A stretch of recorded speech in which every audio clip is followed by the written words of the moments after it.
স্ত্রীর ভারতীয় শাড়ি আগুনে পুড়িয়ে দেশটির আগ্রাসী মনোভাবের বিরুদ্ধে প্রতিবাদ জানিয়েছেন বিএনপির সিনিয়র যুগ্ম মহাসচিব রুহুল কবির রিজভী।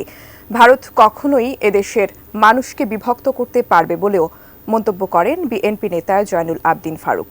আর দলের স্থায়ী কমিটির সদস্য ডক্টর আব্দুল মঈন খান বলেন, বাংলাদেশ ও ভারতের জনগণের বন্ধুত্ব মেনে নিতে পারে না সে দেশের রাজনীতিক, নীতি নির্ধারক ও নিরাপত্তা সংশ্লিষ্টরা। বৃহস্পতিবার সকালে রাজধানীর জাতীয় প্রেস ক্লাবের সামনে জেনারেল ডক্টর সোসাইটি আয়োজন করে দেশীয় পণ্য কিনে হওয়া ধন্য শীর্ষক সভা। সেখানে বিএনপি সিনিয়র যুগ্ম মহাসচিব রুহুল কবির রিজভী নিজের স্ত্রীর ভারতীয় শাড়ি পুড়িয়ে আগরতলায় বাংলাদেশের পতাকা পোড়ানোর প্রতিবাদ জানান। ডাক দেন ভারতীয় পণ্য বর্জনের।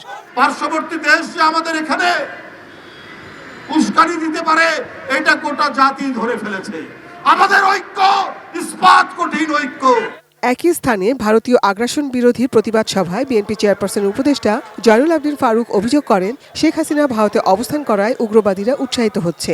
অন্তর্বর্তী সরকারকে অস্থিতিশীল করার চক্রান্তের অংশ হিসেবে আগরতলায় সহকারী হাইকমিশনে হামলা হয়েছে বলেও অভিযোগ করেন তিনি। জনগণ বাংলাদেশের মনে করে, যদি শেখ হাসিনা 5 আগস্টের পর এই মোদির পদতলে আশ্রয় না নিত, তাহলে আজকে এই ঘটনাগুলো ঘটতো না। স্বাস্থ্যকর অল টাইম ফ্যামিলি কেক, সব সময় অল টাইম হেলদি লাইফ। জাতীয় প্রেস ক্লাবে আরেকটি আলোচনা সভায় দলের স্থায়ী কমিটির সদস্য ডক্টর আব্দুল মঈন খানের দাবি, বাংলাদেশ ও ভারতের জনগণের বন্ধুত্ব মেনে নিতে পারে না সে দেশের রাজনীতিক, নীতি নির্ধারক ও নিরাপত্তা সংশ্লিষ্টরা। আমাদের বন্ধু রাষ্ট্রের 3টি ক্যাটাগরির শক্তি, একটি হচ্ছে রাজনীতিক, একটি হচ্ছে পলিসি প্ল্যানার, সরকারি আমলা এবং অন্যান্য, এবং তৃতীয় হচ্ছে তাদের সিকিউরিটি স্ট্র্যাটেজিস্ট।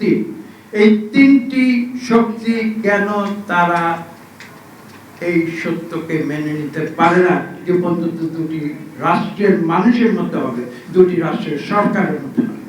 ডক্টর মঈন খান বলেন, স্বৈরাচার পালালেও দেশে গণতন্ত্র পুরোপুরি ফিরে আসেনি। প্রয়োজনীয় সংস্কার সম্পূর্ণ করে জনগণের ভোটাধিকার নিশ্চিত করার দাবি জানান তিনি।